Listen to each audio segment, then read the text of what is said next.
Hi everyone, this is Gail from Gail Julie Makes. I hope you're all doing well. Today we're going to be doing a image transfer tutorial and using watercolour to create this lovely effect that we've got here.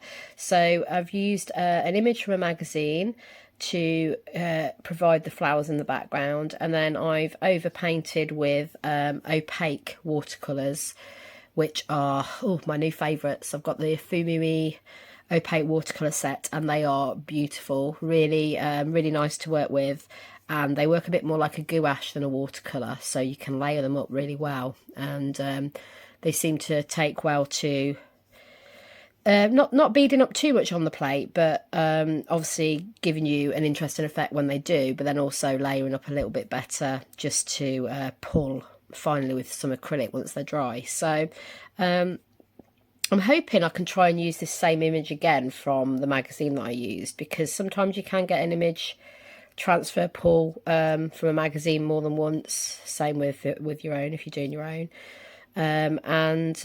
We'll see what we can do, because obviously if I can get this looking the same, then you know, we can recreate it.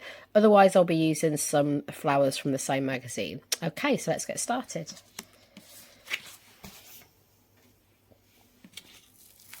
So I'm using a 7x5 plate today, and I'm going to be using my go-to acrylic, which is Liquitex Heavy Body in Payne's Grey. That will give us a nice sort of bluish tone to our darker colour. And this was the magazine, this was from Country Life Trees, and this was what I picked up yesterday. I don't know if it's going to work with the pickup, but we can certainly try it, and if not, we have got other flowers from the same magazine that we can use. So let's give it a go. Now I've got my wide brayer as well today, so I've got my 6-inch brayer, so that will cover the whole plate really evenly. So with the layer of paint, we want it to be sort of see-through but not too thin. So I always call it the Goldilocks moment, where it's got to be just right. So to me, that looks a little bit too thin, so I'm going to add a little bit more. I can still see, so you can see really clearly through the paint there. I can still see through it this side, so this side is probably about right, but I'm just going to add a little bit more paint just to this side, and we'll see what we get with that. Like I say, it's tricky to say whether it's going to do that pull again, but if it doesn't, we'll just go to a new picture. That's fine. Okay, so we'll go with that, and I'm going to attempt the same picture. Let's wish me luck. I kind of think it's not going to work, but I could be wrong, so we'll see. So when you're doing your rub, you want to press, again, Goldilocks, you want to do it not too soft but not too hard either, so it's got to be a firm press, but just right. So let's see, I'm going to assume that is about right. Okay, let's move the brayer out to the side.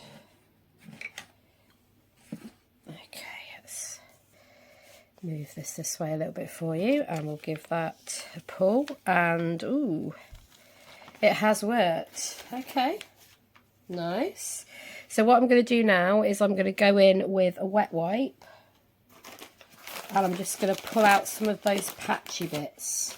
Okay, so some of those patchy bits on the petal, I'm going to leave some of the darker areas, because obviously that gives us a bit of natural sort of texture of the petals, but if I'm kind of not happy with some of the blobs, I'll just get rid of them.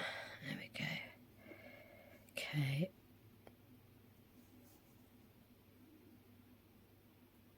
There we go. So you can see it kind of, obviously I don't want to get rid of really the background Payne's Grey, because that gives us the sort of contrast between light and dark and reveals those areas that are petals. So I'm not going to do too much more. Okay, beautiful detail in there. And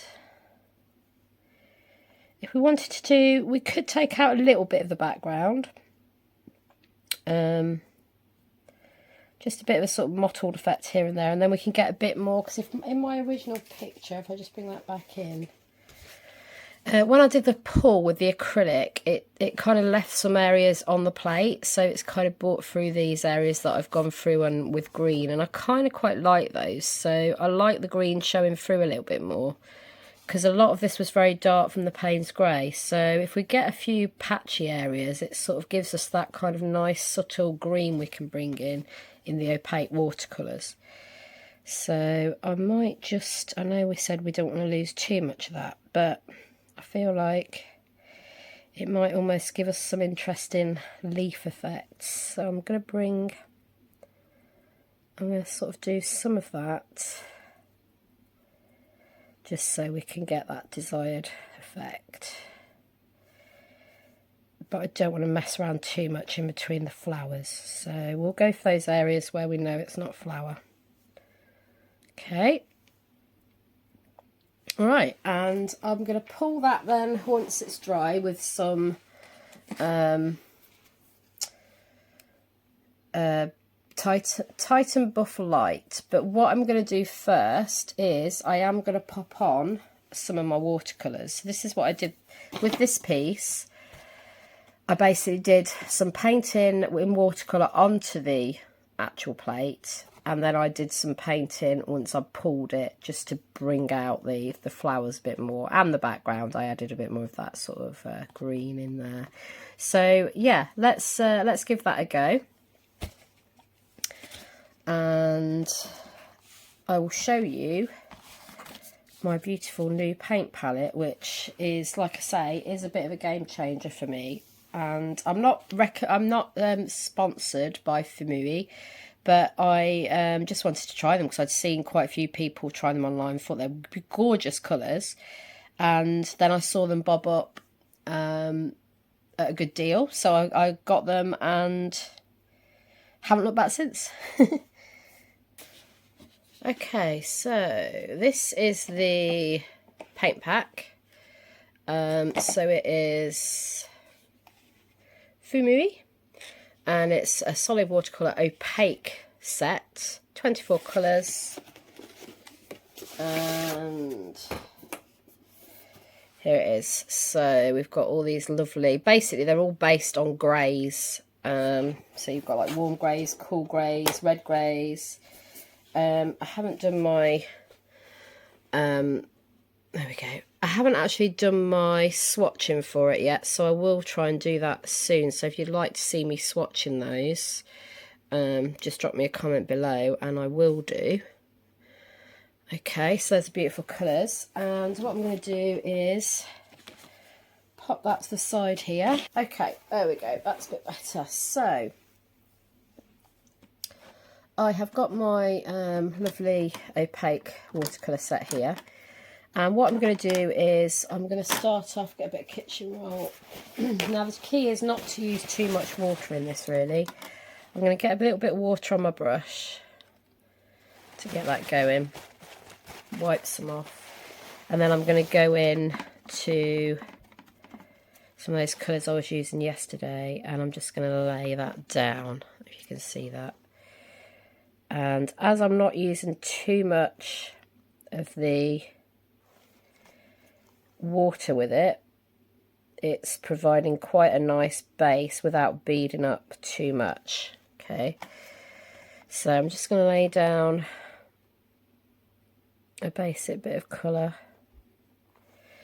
and sometimes I might just wash off my brush a little bit and go in with a different colour. So I'm going to go in for a darker shade here and just go over there a little bit on that same, and you can see it's beading up there now, so I've got too much water on there, but as I've added a little bit of water to the palette now, it sort of means I can go in But I'll be honest, I quite like the effects it gives you when it does a bit of beading up anyway. So, but these really, I think because they work a bit more like a gouache, which allows for you to layer up a bit more, I think that also allows you to build up a little bit more, you know, on the plate without it beading up too much, if that makes sense. Because it's just a kind of, I suppose, a creamier consistency, which works quite well for the purpose we want here. So let's go in a bit further down with a...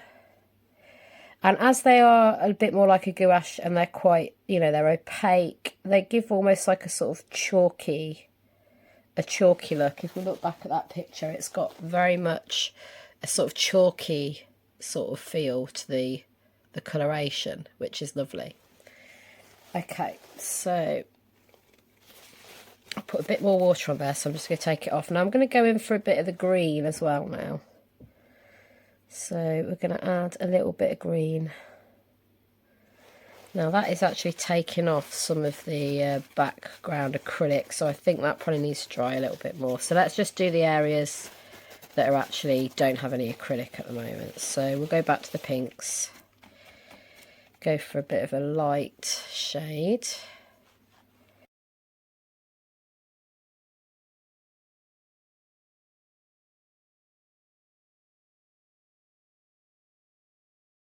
And then we'll go in with some green. So just going to try and get that activated a bit. Just going to go in with obviously you're not going to see all of this green, but it's just quite nice to have some of it showing through in the background.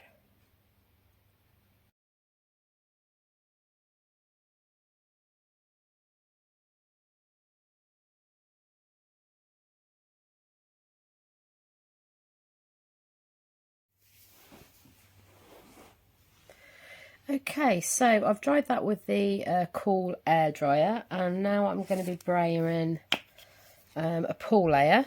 So I'm going to be using Titan Buff Light, and I am going to pull with the Lavinia Stamps watercolour card, which is hot pressed, so it's a smooth surface and it's 300 GSM. So quite a thick card, and this is what I pulled this one on. As I'm pulling this with a layer of acrylic, this tends to be my go-to paper, because I can still manipulate the watercolour on top, because these are, as I said, a bit like gouache. If I wanted to just you know, manipulate the watercolour a bit more, I would probably just use a watercolour paper like Saunders Waterford, something like that, that just allows you to move the watercolour around a little bit more and get granulation effects, things like that. But for this purpose, the Lavinia Stamps watercolour card, it's cheaper, and it just has that really nice smooth surface. So this is what I've been using for quite a long time. So I'm gonna get some Titan Buff on there then. Okay. Blobbed a little bit. Comes out quite strange out of this tube for some reason. Need to clean it up all the time. Right, okay, so we're just going to get a layer of the buff on there, and this one, like I said, didn't seem to pull all of it off the paper, so I am just going to put a little bit extra on this time, just to make sure I'm not really leaving anything behind. So for example, I think that area there probably needs a little bit more, so I'm just using a little bit more than I did when I did my practice piece. This is why it's good to try things out, because you know, trial and error, you find out new things. You find out, for example, this piece I nearly gave up on because I didn't think the watercolour was going to work so well, but it did a really good job. So I'm happy with that. So I think that's probably about enough to pull it with. This has got a slightly textured side and a smoother side. That's the slightly textured side, so I'm going to go for the smoother side. and I am going to lay it down around about there. Okay, give it a bit of a rub. Let's just move this out of the way. I'll clean that up in a minute. Give it a little bit of a rub. So still got some there, but it's fine. It shows that it's homemade. That's what I always say. Not been very good with brayering off my sheets today, but right. And I'm going to pull that off and hope it's definitely done me a better pull than last time. And we've got that. Okay. So now what we can do is start coming in with, let's go for some of those. Let's get the green off the paintbrush. And we can start coming in with some of those purples again. So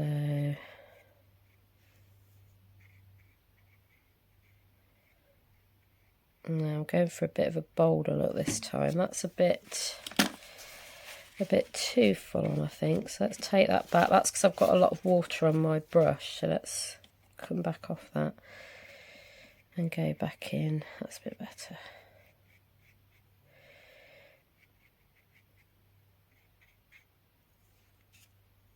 Okay, and we can start building it up in this way. So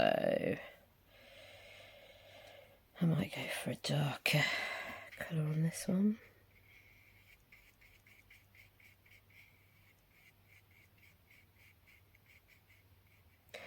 Okay, and the beauty of it is each one you do is going to look different. So what I'll do is I'll get cracking with this one and whiz it on a little bit, and then I will get you to pick which one you prefer.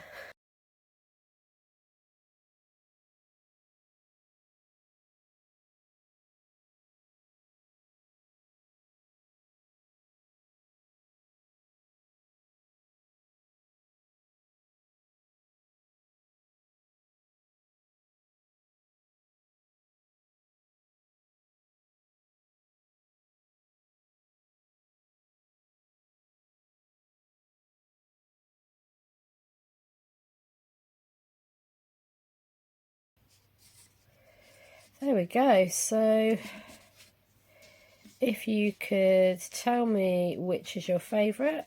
So we'll say number 1 today's, number 2 original. So number 1 was the one I did with you today, and number 2 is the one that I did as like a practice piece. So which do you prefer? Obviously I kind of like both.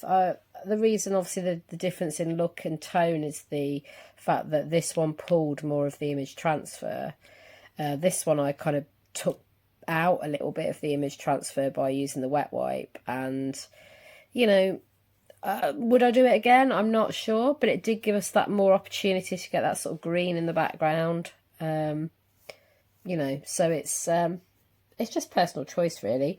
I think this one has a more sort of chalky look about it. This one probably has a bit more of a sort of like watercolour, well, possibly even more of like a gouache type painting look about it. But it'd be interesting to know which you prefer. So drop me a comment below and let me know. Number 1, this one, do you prefer, or number 2, this one? And I do hope you'll have a go at doing something like this. I just really wanted to try getting watercolour onto the plate, just because I'm really enjoying using watercolour at the moment. So it's kind of nice to combine the gel plate and the watercolour, just because I love using them both so much. So anyway, I hope you have a great week crafting, guys. If you're not already subscribed, if you hit the bell and all notifications, when you do subscribe, you'll get messages through whenever I've got a new video coming out. And I hopefully will have some more magazine transfers and some of my own transfers coming out very soon. So if that's what you're interested in, check out my gel plate playlist as well. There's quite a few on there. And I know it's hard to master, but is really worth it. It gets frustrating when you can't do it, but keep trying. It's worth it in the end because you can get beautiful results like this. Okay, so take care of yourselves, guys. I'll see you in the next one. Bye for now.